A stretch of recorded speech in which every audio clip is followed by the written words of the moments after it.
Hey, what's up everyone? It's Dorothy and welcome back to my channel. If you're new here, don't forget to give this video a big thumbs up, comment down below what you want to see in the future, click that subscribe button, and don't forget to turn on my post notifications. That way you lovely people get notified every single time I upload a video. In today's video, we are going to go into chapter 39 of As Good as Dead by Holly Jackson. If you pay attention to my playlist, you know that A Good Girl's Guide to Murder has got like 53, or 54, and then I'm trying to think of the second book. Well, you know what it is. You know what I'm talking about. The second book has like 53 or 52 videos, and they're like one or two off from one another. This one, when I last looked at it, I think it was saying that I was sitting at like 47 videos in that. I could be mistaken about that. I will update you guys about that later, but it's looking like this one is going to have more videos in it because we're just about done. But yeah, anyways, we're gonna go into chapter 38 and I'll see you right now. This video may contain sensitive topics and foul language. If you do not wish to continue, please click off of the video now. You have been warned. And I'm gonna cover this up because it makes me, you know. But chapter 38. Why, hello. Quel's surprise. What are you doing here, muchacha? The smile dropped off Akara's face a moment later. As she opened the door fully, the light from the hallway lighting up Pip's eyes. She could tell. Pip knew she was able to tell, not just as a friend, more like a sister. Something was off in Pip's eyes behind them. This long, horrific day imprinted in them somehow, and of course Kara knew, but she could never know. Not all of it, just like the others' ignorance. Keep them safe from her. What's wrong, Kara said, her voice dropping on an octave. What happened? Pip's lower lip trembled, but she held it in. She started shakily. Torn between needing Kara and needing to keep her safe from her, between her old, normal life, standing right in front of her, blinking, and whatever was left of her now. I need your help. You don't have to say yes. You can tell me to go away, but... Of course, Kara cut her off, reaching out for her shoulder and guiding her through the door. Come in. They paused in the hallway, the look in Kara's eyes as serious as Pip had ever seen them. What happened? She asked. Is Ravi okay? Pip shook her head and sniffed. Yeah, no, Ravi's fine. It has nothing to do with him. Your family? No, it's okay. They're all okay, Pip said. I just need to ask you to help me with something, but you can never know why. You can never ask me, and I can never tell you. The background sounds of a TV cut off, shuffling footsteps drawing their way. Oh, fuck. Steph wasn't here, was she? No. No one else could know about this. Just those people, the ones who would have looked for Pip when she disappeared. It wasn't Steph. Naomi appeared in the hallway, a hand raised in a small wave. Pip didn't think she'd be here. She hadn't planned on Naomi being here, but it was okay. Now that she thought about it, Naomi was one of them, intertwined in the same full circle. If Kara was a sister, then Naomi was too, and Pip couldn't not involve her now, the plan shifting and adapting to take in one more person. Kara hadn't seen her sister. What the fuck are you talking about, Pip? She said urgently. I just said I can't tell you. I can never tell you. They were interrupted by Naomi, but by a high-pitched 8-bit ringtone coming from Pip's front pocket. Her eyes widened, and so did Kara's. Sorry, I have to take this, Pip said, reaching in her pocket for the burner phone to accept the call. She turned back on Kara and lifted the small phone to her ear. Hey, she said. Hey, it's me, said Connor's voice on the other end. Everything okay? Pip asked him. And she could hear Naomi behind her asking Kara what the fuck was going on. Yes, all good, Connor said, slightly breathless. Jamie's driving us to Norwalk now. The phone is in place behind the first rock. We didn't go in the gate, didn't even look. All good. Thank you, Pip said, her chest releasing slightly. Thank you. She almost said his name, stopping herself before it was too late. With a glance at Kara and Naomi, they shouldn't know who else was involved. That kept them safer, all of them. This is the last time we talk about this. It never happened, understand? Never mention it on the phone, not in text, not even to each other. Never. I know, but Pip spoke over him. I'm going to hang up now, and I want you to destroy that phone, snap it in half, and the SIM card too, then dump it in a public garbage can. Yeah, okay, well, we will, Connor said. And then his brother, Jamie, she's telling us to break the phone, throw it in the trash while we're out. She heard Jamie's distant voice over the sound and moving wheels. Consider it done. I have to go now, Pip said. Bye. Bye. Such a formal word. Such a normal word for such an unnormal conversation. Pip cut off the call and lowered the phone, turning slowly to look at Kara and Naomi gathered behind her, an identical look of confusion and fear in their eyes.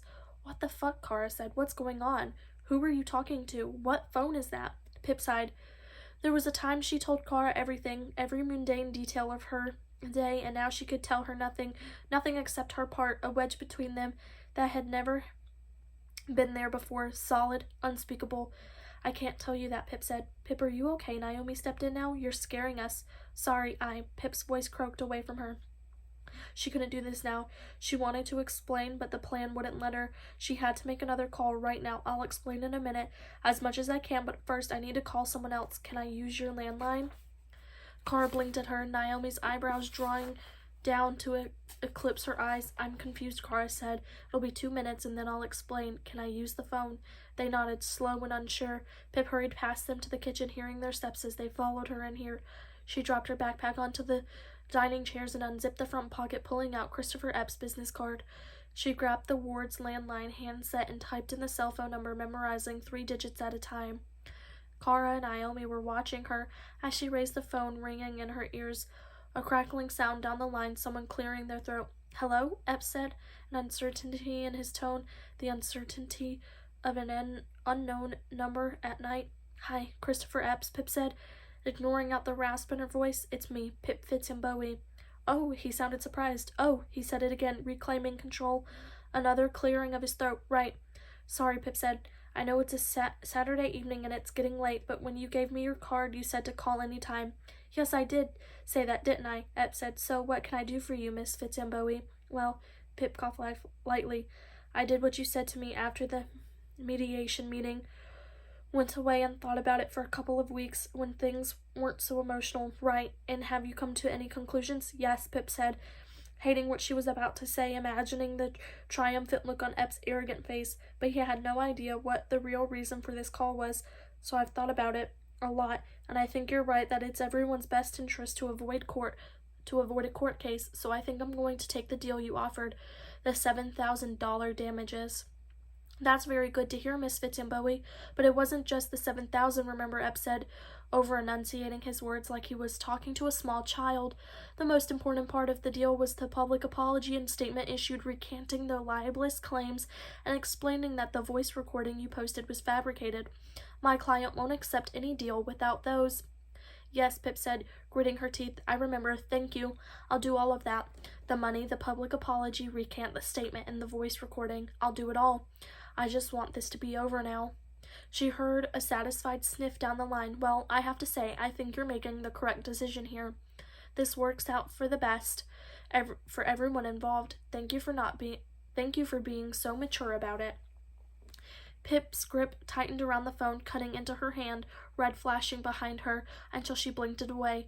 No, sure, and thank you for talking some sense into me, she said, recoiling at her own voice. So I guess you can tell Max that I accepted the deal. Yes, I will, Epps said. He will be very pleased to hear it, and on Monday I shall give your lawyer a call and get everything rolling. Sound good? Sounds good, Pip said, a meaningless word, just as empty as fine. All right, well, you have a good evening now, Miss Fitzbowie. You too. The line cut out. She imagined Epps beyond the beeps of the dead tone, miles away, now scrolling through his phone to find another number, because he wasn't just the family lawyer, he was a family friend, and he was going to do exactly what Pip wanted him to do. Have you lost your mind? Kara stared at her, eyes stretched too wide. The face had grown around them, but they were the same eyes of the nervous 6-year-old she'd been with when she first met. Why the fuck did you accept the deal? What the hell is going on? I know, Pip said, hands up either side of her, and in a surrender. No, none of this makes any sense. Something happened, and I'm in trouble, but there's a way out of it. All I can tell you is what I need you to do, for your own safety. What happened? Kara said, desperation stretching her voice. She can't tell us, Naomi said, turning to her sister, her eyes reshaping with understanding. She can't tell us because she wants us to have a plausible deniability. Kara turned back to Pip. Something bad, she asked. Pip nodded. But it's going to be okay. I can make it okay. I can fix it. I just need your help with this part. Will you help me? A clicking sound in Kara's throat. Of course I'll help you, she said quietly. You know I'd kill for you, but... It's nothing bad, Pip cut off her, glancing down at the burner phone. Look, it's just turned 9:43 p.m. See? She said, showing the time. Don't look at me. Look at the time, Kara. See? You'll never have to lie, ever. All that's happened is I came over a few minutes ago, made the call to Max's lawyer from your landline because I lost my phone. You lost your phone, Kara said. That's not the something bad, Pip replied. Yeah, no shit, Kara slid. Excuse me, Kara said through a nervous laugh. What do you need us to do, Naomi asked, lips folded in a determined line. If it's anything to do with Max Hastings, you know I'm in. Pip didn't answer that, didn't want them to know more than they had to, but she was glad Naomi was there with them. It felt right somehow, full circle. You just need to come with me in the car. Be with me for a couple of hours so I'm with you guys and not anywhere else. They understood, or close to it. Pip could tell from the shift in their faces. An alibi. Kara spoke the unspoken thing. Pip tilted her head up and down, the tiniest of movements, not quite a nod. You never have to lie, she said, about any of it, any of the details ever. All you need to do is need to know is exactly what we're going to do. You're not doing anything wrong, anything illegal. You're hanging out with your friend, that's all. And that's all you know. It's 9:44, and you just need to come with me. Kara nodded, and the look in her eyes was different now, sadder. It still looked like fear, but not for herself, for the friend standing in front of her, unraveling. The friend she'd known twice as long as she hadn't. Friends who would die for each other, kill for each other, and Pip would be the first one to lean on that. Where are we going? Naomi asked. Pip exhaled and gave them a strained smile. She re-zipped her bag and threw it over her shoulders. We're going to McDonald's, she said. That is the end of chapter 38. I will see you guys in the next video for chapter 39. Bye!